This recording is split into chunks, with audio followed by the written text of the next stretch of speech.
Kaixo, gaurko bideoan funtzio baten asintotak landuko ditugu. Berez, asintota vertikala eta horizontala ikusiko ditugu. Zeiarra utziko dugu hurrengo bideo baterako. Asintotak ez dira berez deribatuaren erabilera, baina funtzioak adierazteko orduan oso garrantzitsuak dira, eta oso ondo etorriko zaizkigu. Goazen aurrera.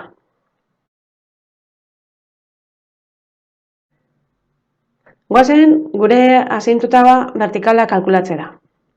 Horretarako egin behar dugun lehenengo gauza da, izendatzailea berdin du 0-ra.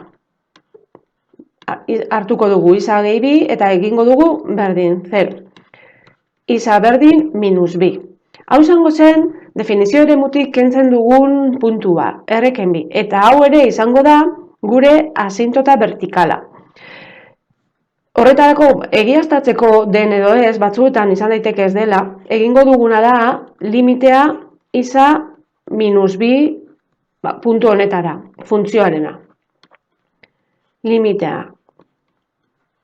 isa minus 2 doanean, 3 isa zati isa gehi 2-ren funtzioarena. Limiteak ez dira besterik, ordezkatu behar dugu isaren ordez, ipiniko dugu minus 2. Eta geratzen zaigu 3 bidere minus 2, zati minus 2 gehi 2, hau da minus 6, zati 0. Hau da gertatu behar dena asintota vertikala izateko. Hau da, 0 zati 0 irtengo balitz, arazoak edukiko genituzke. Hori beste kasu batzuetan ikusiko dugu. Baina, eman behar digu zenbaki bat, edozein zenbaki, zati 0. Orduan, bai da asintota vertikala. Isa berdin 2, isa berdin minus 2 barkatu, da gure asintota vertikala. Eta orain egingo duguna da ikusi funtzioaren posizioa asintota horrekiko. Horretarako egin behar ditugu albo limiteak. Limitea isa minus 2-ren eskerretik funtzioarena eta limitea isaren eskumatik, minus 2-ren eskumatik gure funtzioarena.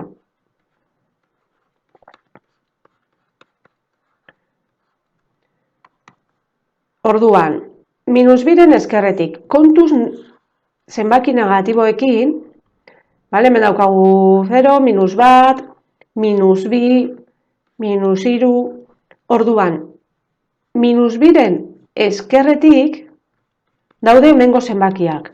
Hau da, minus 2, koma piko. Adibidez, hartu ezakegu minus 2, koma bat. Eta hori da hemen ordezkatu behar duguna. Albo limiteak egiten ditugunean, emaitza beti infinitu izango da. Baina gure zalantza da minus edo plus infinito den. Horretarako hartu behar dugu, esan duguna. Adibidez, minus 2, bat eskerretik baldin bagoaz, minus 2, bat, eta isa guztietan ordezkatu. Bakarrik zeinua sola zaigu. Goian, 3 bider minus 2, bat, minus. Zati minus 2, bat gehi 2, minus ere. Orduan, minus zati minus, plus infinitu. Eskerretik funtzioa doa plus infinitora. Eskumatik, minus 2-ren eskuman daude minus 1 eta minus 2-ren tartekoak. Hau da, adibidez, minus 1,9. Hori da ordezkatuko duguna isa hauetan, minus 1,9. Berriro, goian, 3 bider minus, minus. Zati, minus 1,9 gehi 2 da plus. Orduan, minus zati plus, minus infinitu. Eta hau ere, hemen daukagu noragoa zen eskumatik. Beraz, ez dauka arazo handirik. Batzuetan, asintota bat baina gehiago irten daiteke. Beko hau, 2. mailakoa baldin bada, edo 3. mailakoa edo, irten daitezke asintota gehiago, bakoitzarekin egin beharko zen, limitea ikusi zerbait zati 0 ematen duela, eta gero 2 albo limiteak egin. Egingo dugu ikusteko pizkat, nola geratuko zen.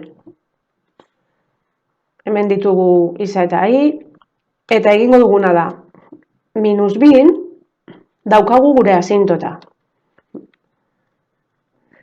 Eta minus 2-ren eskerretik funtzioa da plus infinitora. Hori izan nahi du, eskerretik doala gorantz, hortik joango da. Eta eskumatik minus infinitora, eskumatik goazenean berantz joango da. Eta horrela, honek ez digu gauza handirik esaten, baina honekin, asintota vertikalarekin eta puntu gehiagorekin, funtzioaren idea bat izan dezakegu ja. Vertikala ja badaukagu, goazen horizontalarekin.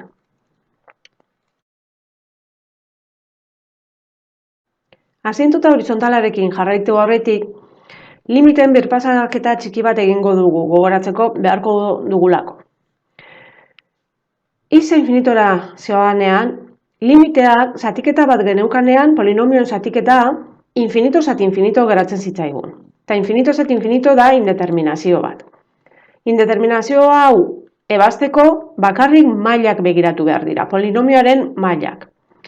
Bigarren mailakoa den, hirugarren mailakoa, hau da, goiko maila, p izaren maila, handiagoa denean, handiagoa bekoarena baino, emango digu plus edo minus infinitu. Hau da, baldin badaukagu goian isa berriru, eta behan isa berbi, gehiken zenbakiekin nahi duguna, goiko maila hiru nola den eta beko maila 2, infinitu edo minus infinitu emango du, hor ja begiratuko dugu zeinua. P izaren maila denean txikiagoa,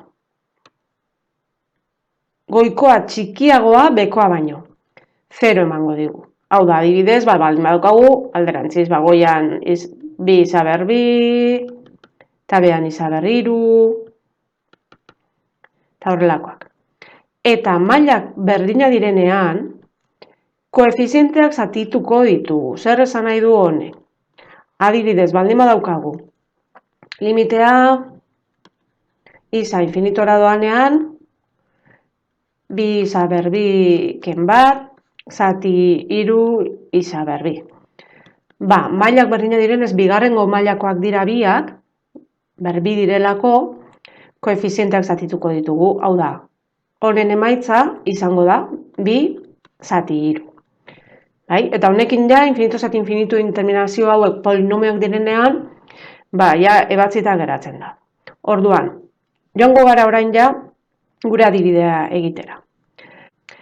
Asintota horizontala kalkulatzeko, egin behar dena da, limitea isa infinitura doanean funtzioarena. Horregatik ikusi ditugu orain, infinitura doazen funtzioak. Eta zenbaki bat eman behar digu, edo 0 eman dezake ere. Orduan, guk funtzio hau daukagu, 3 isa zati isa gehi 2, egingo dugu limitea isa infinitura doanean.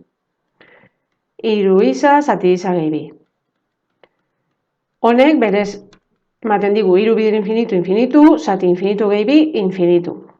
Izango zen indeterminazioa. Baina mailak berdina direnez, lehenengo mailakoa delako, emaitza izango da koefizienteak. 3 eta 1. Maila horren koefizienteak, hau da, 3 zati 1. 3 zati 1, 3.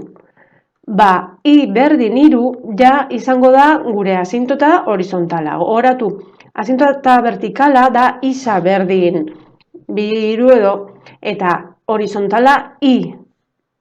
I berdin, eman digun zenbakia. Eta berez egongo zen, orain ikusiko dugu posizioa. Hemen era asko daude egiteko, egingo duguna da, taulatxo bat egingo dugu,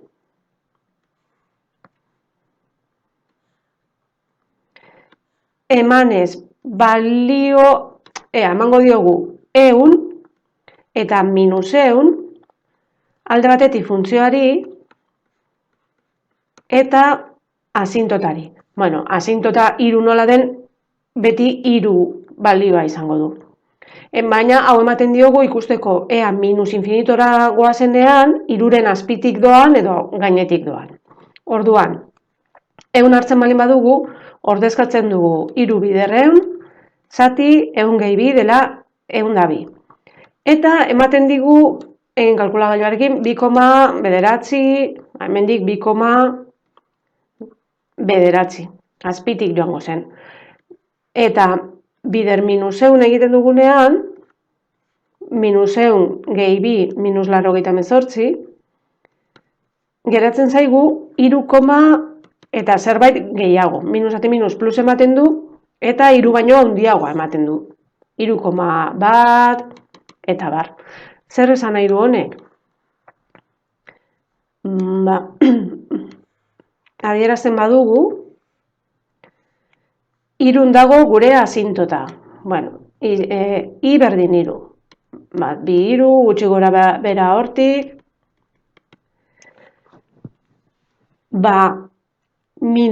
Eunera minus infinitora goazenean,